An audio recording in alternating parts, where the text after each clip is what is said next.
Donc, bonjour tout le monde, ici Philly Boy et Charlie Boy pour la première épisode de Parlons hockey 2014-2015.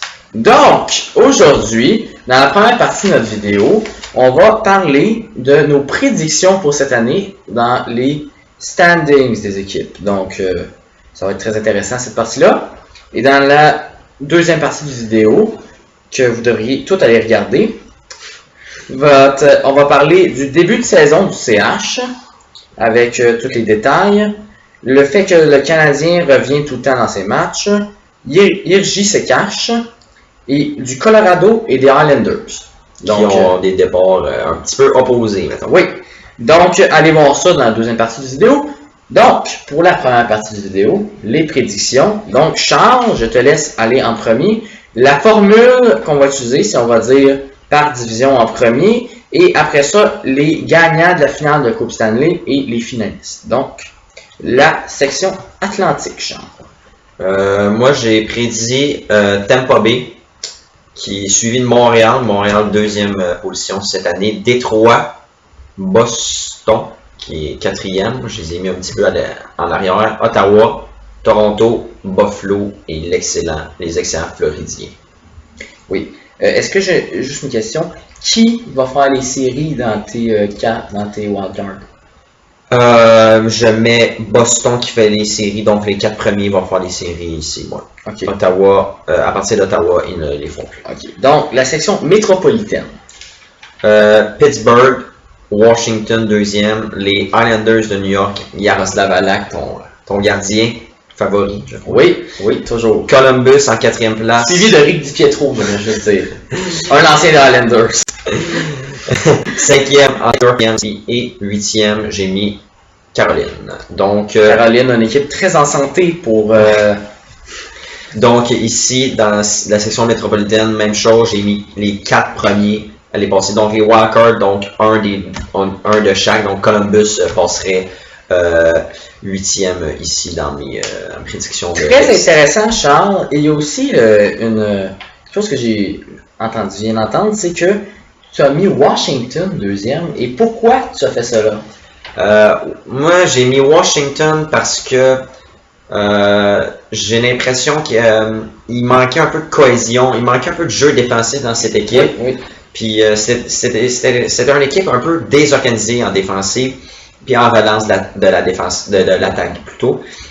Et j'ai l'impression qu'avec un nouveau système de jeu de Barry Trotz, j'ai l'impression qu'il va amener la confiance au premier gardien Brendan Oldby, qui a déjà été parmi les candidats à faire l'équipe olympique, tu sais. Pour vrai? Oui, il a déjà été candidat. Il ne les a pas fait, évidemment, puisque Carey Price et Longo, ils ont fait. Mais il a été candidat, donc c'est un très bon gardien qui avait seulement perdu confiance tant qu'à moi. Mais j'aimerais pouvoir la retrouver avec Barry Trotz. Okay. Matt Niskanen et Orpik, ils vont pour beaucoup aussi. C'est bon. Donc, pour l'Ouest. Pour la section centrale, mauvaise section centrale, j'ai mis Chicago premier, Minnesota, en 3e position Dallas, 4e position Saint-Louis, Colorado, tant qu'à moi, vont manquer les séries cette année, Nashville 6 et Winnipeg, les Jets 7e. C'est drôle que Colorado a manqué les séries, à cause que M. Chopper ici les a pris comme équipe dans son pool, les 3 équipes de tennis. Donc, quand même assez... oui, j'ai pris dans mon pool, mais de plus en plus je réalise que les équipes cette année causeront beaucoup moins de surprises et j'ai l'impression que la perte de Paul Stastny va grandement affecter leur formation. Dans la Ligue nationale, je trouve que en général, la fonction de deuxième centre est vraiment sous-évaluée. Ouais. À cause que, si on regarde des bonnes équipes comme LA, c'est Jeff Carter. Si on regarde Anaheim, c'est Ryan Kesler. Si on regarde des équipes comme Boston, que toi tu as mis 4e, mais quand même qui est une très bonne équipe, c'est David Crotty ou Patrice Bergeron. C'est 2 trios très équilibrés. Par contre, Canadien et Plekanec, qui, tant qu'à moi, serait notre premier centre, à cause que David Dernay ne fait juste pas le travail comme premier. Mais nous, on a des bons deuxième centres. C'est ce que je vous dis. Donc, pour la section Pacifique. Oui, pour la section Pacifique, j'ai mis Anaheim en première position. suivi de Los Angeles. Les défendants de la Coupe Stanley. Oui, défendant la Coupe Stanley. San Jose, Vancouver, qui font juste la cote pour les séries. Et ceux qui ne font pas, j'ai Arizona, les Coyotes d'Arizona, Calgary, les Excellents. C'est drôle dans ta façon de voir que San Jose, et moi je suis très d'accord avec toi, mais pourquoi ils sont troisième dans ton esprit? Dans mon esprit, il aurait certainement pu finir premier, sauf que je crois que la querelle un peu entre les joueurs et l'entraîneur ou la direction va faire que, étant donné qu'ils ne sont pas sur la même longueur d'onde, j'ai l'impression que leur performance va descendre quelque peu, malgré qu'ils ont Patrick Marleau par les nommés. Mais je crois que c'est pour ça que de peu, je vais les mettre troisième. Parce que, étant donné que Anaheim, Los Angeles, d'excellents clubs, ça va être Pacifique, là, une des sections, les clubs de la Californie, une des sections les plus difficiles cette année à faire les séries. Moi, je crois on a souvent dit que Todd McLellan était un très bon entraîneur, mais sur ce, ça a été une de ses pires coups de dire que son équipe était en reconstruction. Ouais. Donc, et pour ta finale de Coupe Stanley, j'ai mis Tampa Bay cette année, vont se rendre en finale de la Coupe Stanley. Retour en santé de Ben Bishop, Steven Stamkos pour le reste de la saison. Victor Hedman qui va être un des très bons défenseurs de l'ISAL cette année en offensive et en défensive. Déjà 7 points en 4 matchs. Oui. Et les nouveaux arrivés, donc Brian Boyle qui va jouer un bon rôle sur le 4e centre. Oui, sur des avantages numériques. Anton Stralman, Jason Garrison, d'excellents défenseurs. Finale. Il n'y a pas Ryan qui quand même s'ajoute depuis pas très longtemps. Ouais. Et moi je mets comme gagnant de la Coupe Stanley contre Tampa Bay les Blackhawks de Chicago, équipe incroyable avec du talent à chacune des positions, donc c'est mes choix. Moi je trouve que Chicago c'est une très bonne équipe mais n'a pas assez investi pour un deuxième centre. Okay. On a trop investi dans Taze et Kane et est-ce que Brad Richards, le deuxième, c'est un bon joueur, mais il aurait pu trouver mieux. Parce qu'il n'y avait plus de masse salariale. À 2 millions, Richards, comme deuxième centre, je crois que c'est un petit peu sous-payé pour la position. C'est ce que je crois moi. Par contre, ils ont tellement de talent ailleurs qu'ils ont autant de chances que les autres équipes de le faire.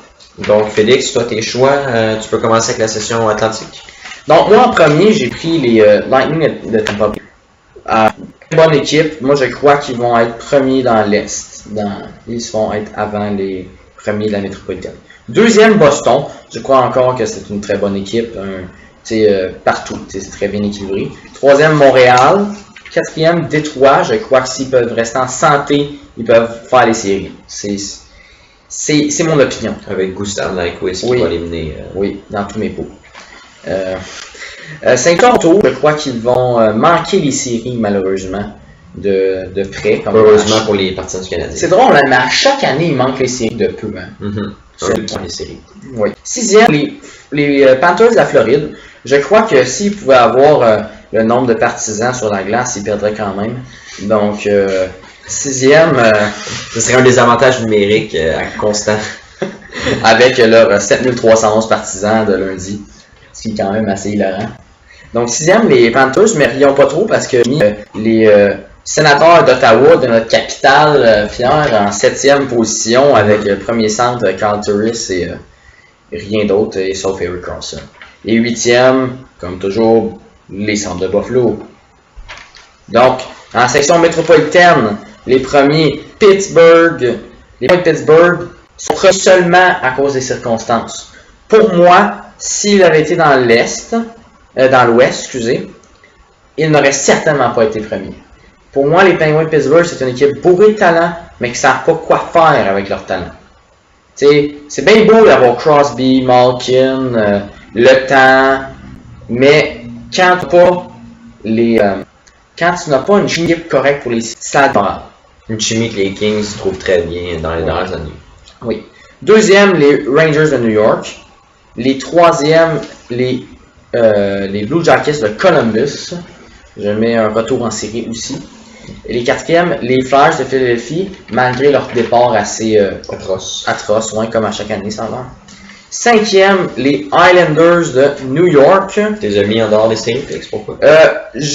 Ben franchement, entre Détroit et les Islanders, je ne suis pas sûr. À cause que les Islanders peuvent vraiment causer la surprise avec des joueurs comme Jaroslav Halak, un très bon gardien, John Tavares, un des meilleurs joueurs de la nationale. Et leurs deux nouvelles acquisitions en défense, Johnny Boychuk et Nick Leddy. Oui, très grande importance. Et moi, j'aimerais souligner l'importance de Karol Pozo, qui, même si le monde est souvent lui en disant que c'est un joueur qui se fait seulement aider par John Tavares, fait quand même 1 point par match. Il faut quand même le mentionner. Ouais.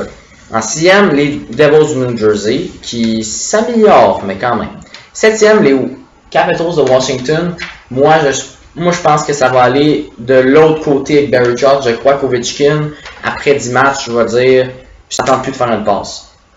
Je crois que c'est vraiment ça qui ne voudra plus se plier aux demandes de Barry Trotz. Et Barry Trotz ne sera pas content, va le faire jouer, toutes sortes de situations. L'atmosphère dans la chambre va être moyenne. Donc, et en 8e, Caroline, qui a le 3/4 de leurs joueurs qui sont dans l'Ouest. Les Blackhawks de Chicago vont être premiers, mais pas un premier très convaincant par contre. Je crois qu'ils vont être premiers, mais un peu avec les de peu. Deuxième, Saint-Louis, et ils vont les suivre de très près, je crois, avec l'acquisition de Paul Stastny. Et même s'ils ont des questionnements dans les buts, savoir Jake Allen, je crois que Brian Elliott peut faire la job, si vous me permettez l'expression, pour 45 matchs, 50 matchs. Et Jake Allen, je pense qu'il peut encore faire un 30 matchs. Je crois qu'il est prêt pour faire ça dans sa maturité. Il a 24 ans, dans ses alentours. Donc, il est assez jeune. Oui, assez jeune pour un gardien. Donc, moi, je pense qu'il y a une très bonne équipe. Les défenseurs très fiables. Donc, 3e, Colorado. Moi, je les mets dans les séries. Je crois qu'ils peuvent rebondir d'un début de saison pas très fugace, c'est ça, on va dire l'expression. Pas très. Ça n'a pas rapporté, disons. 4e, Minnesota. Je les mets en série. C'est très important. Je crois qu'il y a une très bonne équipe avec présentement aucun but contre, à ce qu'on parle. 5e, Dallas, je les mets hors des séries parce que même s'ils jouent les matchs, Kari Lehtonen a une fonction cérébrale et moi-même sans les aider. Même avec l'attaque incroyable de la paire Jamie Benn de Tyler Seguin. Je crois que la paire de Henrik et Daniel vont les battre, mais ça on en parlera tantôt. Donc je crois ça, moi. 6e, Nashville, toujours fidèle à leur avant-dernière place. Et Winnipeg, je crois, vont finir dernier cette année avec un grand questionnement devant les buts. Et leur premier défenseur étant Jacob Trouba depuis que Dustin Byfuglien a intégré l'attaque. Et la section Pacifique, tes prédictions pour la section. Donc, en premier, je mets Anaheim. Je crois que c'est une équipe très forte dans tous les sens dans tous les sens de la glace. Je crois par contre que Frederick Anderson, c'était un bon gardien, mais aurait besoin de Thompson, même si ça a été cédé à mineur. Moi, si j'avais été Bruce Boudreau, je l'aurais pas cédé, je l'aurais mis deuxième gardien, un 40 matchs, un 35 matchs, peut-être. Parce qu'il a juste joué un match, il faut s'entendre avec ça. Deuxième, Los Angeles. Los Angeles, une équipe défendant de la coupe. Ma deuxième équipe préférée, je les aime beaucoup. Je crois que leur équipe est juste parfaite dans tous les sens, qu'il a 6 attaquants gros, robustes, mais qui peuvent compter des buts. Kopitar, 6 pieds 4. Carter, 6 pieds 2. Justin Williams, je pense qu'il est pas mal grand. Ils peuvent jouer Dustin Brown. C'est que sur les 4 attaquants mesure 5 pieds 11, et ce n'est pas le moins, c'est Mike Richards. Oui, ça c'est très bon. Donc les autres sont au-dessus de 6 pieds en attaque. C'est voilà. Très bon. Tous les joueurs, Marian Gaborik qui l'a signé pour 4 ans à 4,87 millions, c'est juste une équipe qui va bien faire. San Jose 3e, je crois qu'ils vont être quand même beaucoup en bas de LA malheureusement. 4e, Vancouver vont faire les séries. Je crois un retour avec Ryan Miller. Je crois que ça peut juste être mieux qu'avec Eddie Lack. Arizona 5e. Pas grand chose à dire sur Arizona. Une équipe sans figure. Des bons défenseurs, mais sinon. 6e Calgary et 7e Edmonton. Calgary ont du cœur au ventre, mais il manque de talent. Oui, on va dire ça. Et Edmonton ne manque pas de talent, mais manque de cœur. Et mes finalistes à la Coupe Stanley. sont LA et Tampa Bay. Et Charles, pourrais-tu essayer de prédire qui gagne de la façon que j'ai parlé? Los Angeles. Los Angeles a gagné juste à l'option qui est trop puissante pour un jeu de série. Donc, est-ce qu'on essaie de répéter un peu l'an passé, Chicago-LA? Ça serait la finale avant la finale? Je vais donner ma chance à Saint-Louis cette année OK. d'essayer d'avancer. Je crois par exemple qu'Alak avait aidé cette équipe-là. Vous pouvez dire ce que vous voulez sur Alak, mais je crois qu'il les a aidés. Mais je pense qu'ils vont finir en finale de l'association. Je crois que Chicago, pour un an, va perdre en première ronde. Donc, sur ce, c'est fini notre première partie de notre vidéo. Donc, merci tout le monde d'avoir écouté. Donc, restez à nos ondes. Oui, restez pour la deuxième partie qui va suivre. Donc, salut tout le monde. Salut tout le monde. Donc, Philly Boy out.